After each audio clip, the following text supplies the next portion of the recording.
All right, so this is a bit of an update on my machine and a review of the Genmitsu 4060 extension bed. So this system here, so this aluminum profile with these T-tracks, is from the 4040 Pro Genmitsu machines, and it's designed to extend their footprint. I obviously don't have a Genmitsu machine. I have a Ultimate Bee CNC, but I thought it would be kind of nice to have a rigid um, base plate for essentially my spoil board. And I kind of like the idea of the multiple mounting options. So when I was given an opportunity to review this, I thought it'd be great. And it's kind of one of those, in theory, it was great, but in practice, trying to um, move it over to my machine that isn't the same dimensions got a little bit tricky. So it kind of started early with these two panels. So these are two separate 140 millimeter pieces. They're perfect. They line up well. They were good. This third one, when I went to install it, see if it shows up well. No, there we go. So it's mostly tight, a little bit of gap at the back, and then a big gap on this front side. And so it was enough. You can see here where the screw just isn't hitting in the right spot. And it didn't matter. I flipped it around.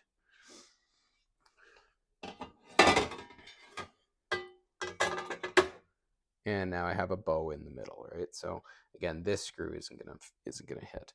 That screw might. This might not. That's a pretty big gap. So obviously there's a twist or something wrong with this panel. And so I contacted Genmitsu support. They've been fantastic. They're getting me a new piece, but obviously that takes a bit of time. Their working hours are we're awake, and or sorry, their working hours are we're asleep, and they're asleep while we're awake. So it's a lot of back and forth and takes a bunch of time. So this was an unfortunate kind of first step. Was that panel obviously did not fit. So with that, when I contacted them, I asked to get an additional couple panels because, as you can see, that won't be big enough to fit in my machine. So they were kind enough to sell me two extra panels that will help me build out the full bed. So if you were to do this on your own and you had an Ultimate B1000, you could essentially buy two of their 4060 kits. That would give you essentially 800 millimeters wide, which is slightly larger than the Ultimate B working area. But what I think I'm going to do is just omit this last piece. So essentially, this won't be part of the spoil board. This will be the first slat in the work area, which means I can use a clamp on the edge of the working material, and I think it'll work out fine. So we'll see once I get all the pieces in. But one of my kind of beefs or kind of improvements that SaneSmart could make as part of this review is why all the different sizes of slats. I have a size here, and a size here. Realistically, just having two sizes, having to cut two different sizes would be great. The other thing you can notice is there are countersunk M3 bolts way down here. And so those bolts go into these threaded holes and tighten down this slat and this slat, and would be this slat. But then these two slats are screwed from the underside. So if you wanted to change these two, you would have to pull up at least you actually have to pull up this piece and all of the mounting screws for this chunk of spoil board. So just to change this one. So I'm going to change it, and I'm going to countersink these holes similar to this and put new bolts in here. I don't know why they would, especially because of the way it's built. I can't just remove 140 mil panel.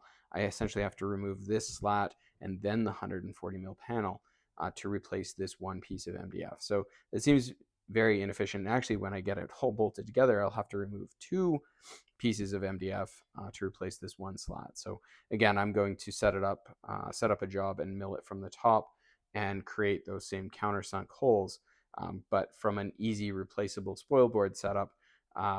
There's definitely some room for improvement. So I would really like to see these panels secured from the top rather than from the underside, because that to me doesn't make really any sense at all. Obviously, a little bit of QC work, because this panel is not square, is not going to line up. And to help with that, I mean, even just some like mounting holes, or sorry, a channel to bridge these together might be a good idea. But yeah, overall, I like where I will get to with this, but it's certainly taken more time and energy than I thought it would. I thought it was going to be, I knew it wasn't going to be plug and play, but I was hopeful that I could adapt it a little bit easier to my machine than I can than I was able to. That's, again, no fault of Genmitsu. Of course, I'm using it for my own purposes outside of their machine ecosystem. If you were to buy their machine based on the instruction manual, which comes with the panels and is fantastic, I think it would just go together nicely and it would be fine. Obviously, the QC issue notwithstanding, and the issue with the slats being mounted from the underside. Again, the way that this all clicks together, I don't quite understand. Well, not clicks together, but is bolted together with these middle piece MDFs.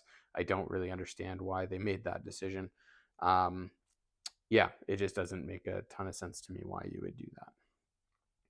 But those are my thoughts on the Genmitsu 4060 spoil board. Overall, I think it's a pretty good system at a pretty good value. Again, this is, I think, Canadian was $250 for the 3 panels with MDF and all the mounting screws and stuff to put it together, which I think is pretty good value when you look at some of the other options to get a 3 mil aluminum. If you were to get a 3 mil aluminum plate and some T-track and some MDF, and then try to make your own system, I think you'd be well above that. So I do think that it being integrated, having the T-track actually part of the profile makes it quite strong. You get the advantage of the 3 millimeter aluminum base, which just makes the overall machine more rigid. So I think there's a lot of good here and a good value, but I think there's a few misses on the overall execution. And like I said, the biggest being the mounting from the underside. So there's 3 black screws that drill in from the underside. So what I think I'm going to do is I'm going to swap all the screws out for M4s and just re-drill and tap those. So the threads are a little bit beefier and the bolts holding them down are a little bit bigger. And because these are already M3 screws, I can't re-tap that. So to keep everything lined up, I just thought it would be easier to re-mill them as 4 millimeter holes. So a little bit of work on my part. Obviously, this isn't the intended machine that it should go on. But yeah, I do think that the value is there. And if you're willing to put a little bit of time and effort in, you can make it work quite well. I did draw this up in Fusion 360. So I created all the different panels and the slats and the stuff like that. So I do have that in Fusion 360. And I will make that available just in case you want to play with it. Or if you have want to do something similar to the machine and have the drill hole, like the mounting holes and stuff like that laid out. So yeah, I will cut it there because I'm probably going to start rambling. Awesome. Thank you.